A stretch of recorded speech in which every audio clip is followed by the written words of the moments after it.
नमस्कार जी। खबर को शुरू करने से पहले एक बात कहना चाहता हूँ कि हम सभी को गर्व करना चाहिए स्वयं पर कि हम भारतवासी हैं, क्योंकि ऐसी ही बात पाकिस्तान से आई है। पाकिस्तान के एक प्रसिद्ध विचारक हैं, उन्होंने भारत की तारीफ की है और अपने ही लोगों को समझाइश दी है कि मूल्यायत छोड़ दें तो कुछ सीख पाएंगे। ये प्रसिद्ध पाकिस्तानी विचारक कौन है? उनका नाम है परवेज हुडभाई। ने कहा है कि भारत की यह संस्कृति इस्लाम से पहले की है।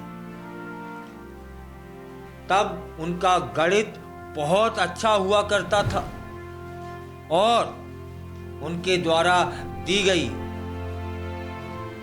गणित की जानकारी अरबों के जरिए यूरोप तक पहुंची थी।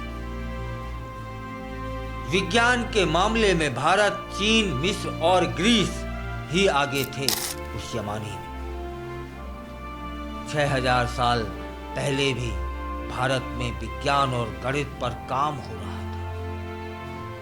यह हमने आपने नहीं कहा है, यह एक पाकिस्तान के विचारक हैं, उन्होंने कहा है। पाकिस्तानी विचारक और भौतिकी के जाने माने प्रोफेसर परवेज हुडभाई ने भारत की शिक्षा व्यवस्था की तारीफ की है। इसलिए हमें गर्व होना चाहिए भारतवासी होने पर कि दुश्मन देश के लोग भी तारीफ कर रहे हैं। और यहाँ एक बात और कहनी है कि उस देश में भी बौद्धिक लोगों रहते हैं, तभी ना इतनी निष्पक्षता के साथ परवेज जी ने यह सत्य स्वीकार किया है, समझाया है, लोगों को बताया है। इतना ही नहीं, उन्होंने खासकर विज्ञान को लेकर कहा कि भारत का प्राचीन इतिहास बताता है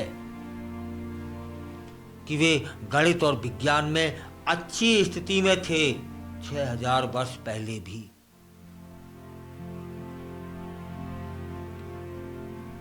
परवेज हुडभाई कहते हैं कि इससे पता चलता है कि शून्य की खोज भारत में हुई। शून्य की खोज भारत में हुई थी, याद रखिएगा। हिंदुस्तान के प्राचीन इतिहास में यह भी कहा उन्होंने, ब्राह्मणों का खास फोकस गणित पर रहा था। उन्होंने आर्यभट्ट जी का जिक्र भी किया, कहा कि उनका बहुत बड़ा योगदान रहा। भारत में जिस तरह के प्राचीन मंदिर देखने को मिलते हैं, उससे पता चलता है कि गणित और विज्ञान के विषय में भारत बहुत अच्छी स्थिति में था। मंदिरों की बनावट से इस बारे में पता चल जाता है। परवेज जी ने कहा है कि भारत की यह संस्कृति इस्लाम से पहले की है। इस्लाम से पहले गणित बहुत अच्छा हुआ करता था भारत का, यह हम नहीं कह रहे, परवेज जी ने कहा है। उनके ही द्वारा यह भी जानकारी दी गई है कि अरबों के माध्यम से यूरोप तक पहुंचा था भारतीय ज्ञान। विज्ञान के मामले में भारत, चीन, मिस्र और ग्रीस ही आगे हुआ करते थे। 6000 साल पहले भी भारत में विज्ञान और गणित पर काम हो रहा था।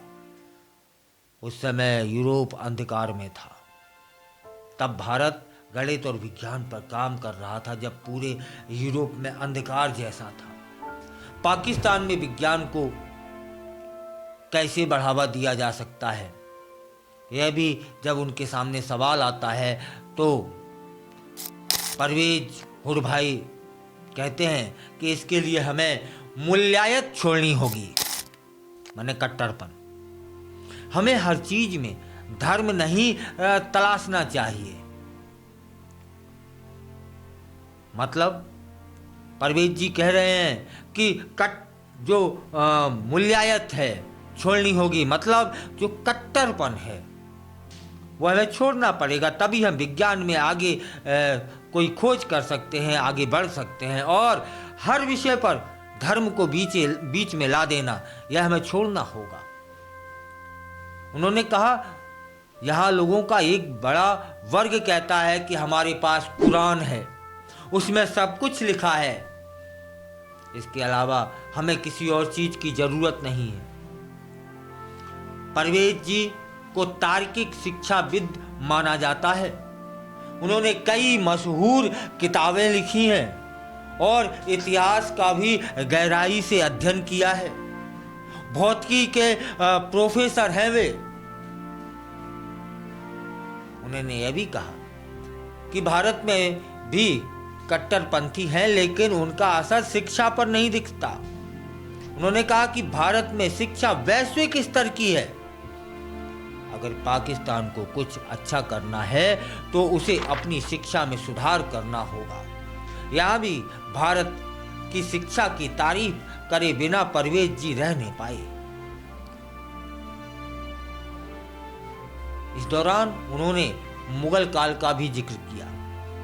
कहा कि उस काल में किसी भी तरह का कोई आविष्कार नहीं हुआ। किस काल में? मुगल काल। जब मुगल काल था तो वहां कभी आविष्कार नहीं हुए हैं, खोज नहीं हुई है। एक घटना को सुनाते हुए वे बोलते हैं कि जब शाहजहां के दरबार में एक अंग्रेज अधिकारी थॉमस रो आए थे, तो थॉमस रो ने चश्मा और दूरबीन कई चीजें शाहजहां को दिखाई और कहा कि हमने इनका आविष्कार किया है। तब शाहजहां ने कहा कि यह बहुत अच्छी चीज है और इसकी कीमत क्या है। इन्हें कीमत देकर खरीद लिया गया। इस तरह का रवैया खतरनाक है। मतलब वो सीधे सीधे बोल रहे हैं कि मुगल जो राजा हुआ करते थे ना, वो आविष्कारों से चीजें पैसे देकर के खरीद लिया करते थे, आविष्कार नहीं कर पाते थे तब के लोग, मुगल काल के लोग। यह भी कहा यह रवैया खतरनाक है, तुम तो आविष्कार की जगह खरीदने पे काम करते हो। मुगलों ने विश्वविद्यालय तक नहीं बनवाया था। अब इसको समझ लेते हैं कि पाकिस्तानी विद्वान ने क्या कहा है। वो कहते हैं कि मुगलों की रुचि शायरी करने में थी, युद्ध करने में थी और इमारतें बनाते थे, लेकिन विज्ञान में शून्य थे। इसका खामियाजा आज हम भुगत रहे हैं, जबकि भारत तेजी से तरक्की कर रहा है। उन्होंने कहा कि 13वीं सदी तक इस्लाम में भी विज्ञान था, लेकिन फिर मुल्लावाद हावी हो गया और दिमाग बंद हो गया। मुल्लावाद की यह विचारधारा कहती है कि अल्लाह ने हमें एक किताब दी है और उसमें सब कुछ दिया है। जब आप ऐसा सोचेंगे तो विज्ञान कैसे आएगा। उन्होंने मुगल शासन की भी आलोचना की। कहा कि जब ताजमहल बना और लाल किला बना, उस समय में मुगलों ने कई इमारतें बनाई, लेकिन एक यूनिवर्सिटी तक नहीं बनाई। इसलिए मैं कह रहा हूं कि हम सभी को गर्व होना चाहिए कि हम भारतवंशी हैं। एक पाकिस्तान से विद्वान हमारी तारीफ कर रहा है और सच बोल रहा है, आईना दिखा रहा है कि मुगल काल में कोई खोज नहीं हुई, कोई आविष्कार नहीं हुए। हुआ क्या? जो खोज करता थे उन्हें पैसे देकर के उनकी खोज ले ली। तुमने क्या किया है? इसीलिए बता रहे हैं कि पाकिस्तान पीछे है। और यह भी कहा कि भारत में विज्ञान और गणित पर काम 6000 वर्ष पहले भी बहुत तेजी से हो रहा था और उस समय इस क्षेत्र में ब्राह्मणों का बहुत बड़ा योगदान रहा।